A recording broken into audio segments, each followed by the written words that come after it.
Welcome to Crisis in Perception, where we examine the systems shaping our world, one book at a time. So, today we're cracking open a text that is, no joke, a cornerstone of Western thought, The Art of Rhetoric. It was written over 2,400 years ago by the one and only Aristotle, the guy who studied under Plato and tutored Alexander the Great. This isn't just some dusty old book. It's literally the original blueprint for persuasion, one of the most powerful forces shaping our world. And right from the get-go, Aristotle tackles a huge problem, one that feels like it could have been written yesterday. When you're surrounded by noise, with everyone trying to convince you of something, how do you decide what to believe? In this constant flood of words, how does persuasion actually shape our reality? Now, let's be honest. When you hear the word rhetoric, it probably doesn't sound great, right? We immediately jump to things like political spin or maybe some slick ad campaign. It pretty much sounds like a fancy word for manipulation.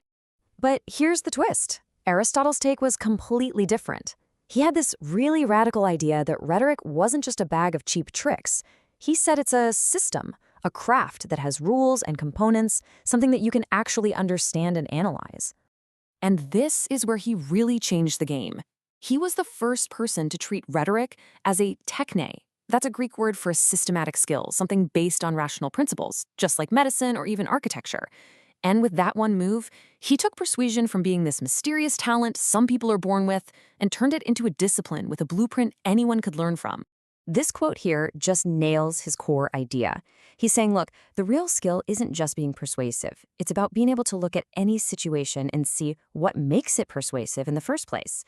It's about spotting the hidden levers of influence that are all around us. So what does this blueprint actually look like? Well, Aristotle boiled it all down to three fundamental pillars, what he called the modes of proof. And once you see them, trust me, you'll start seeing them everywhere, from a presidential debate to the last ad you saw on your phone. The best way to think about it is like a scale. You see, real, effective persuasion is almost never about just one thing. It's this dynamic balance of three different appeals working together. I mean, sometimes the speaker is so charismatic we might overlook a few holes in their logic. Other times, a powerful emotional appeal can just sweep reason right off the table. The real art is in finding that balance. First up, on one side of the scale, you've got ethos. This is all about the speaker's character. Do we trust them? Do they seem like they know what they're talking about? We're judging the person before we even really hear their words. A strong ethos gives you a massive head start. Next, you have pathos, and this is the appeal to emotion. Aristotle knew we aren't just logic machines. Our feelings, whether it's anger or hope or fear, are a huge part of how we form our judgments. So a skilled communicator doesn't just talk to your brain, they connect with your heart.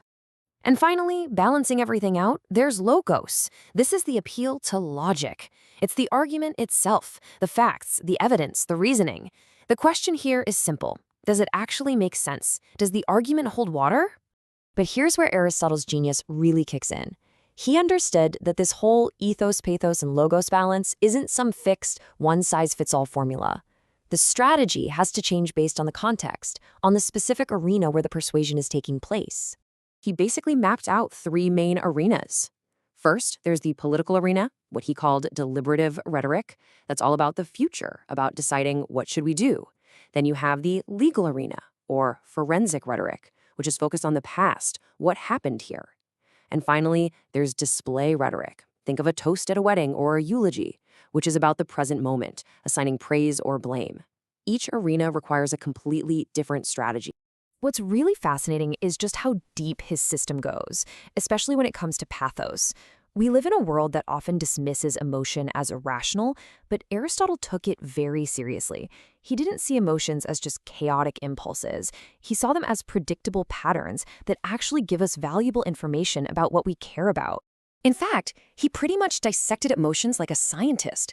He said that to really understand an emotion, like anger, you need to know three things. What state of mind is the person in? What's the specific thing that triggered the feeling? And who is the feeling directed at?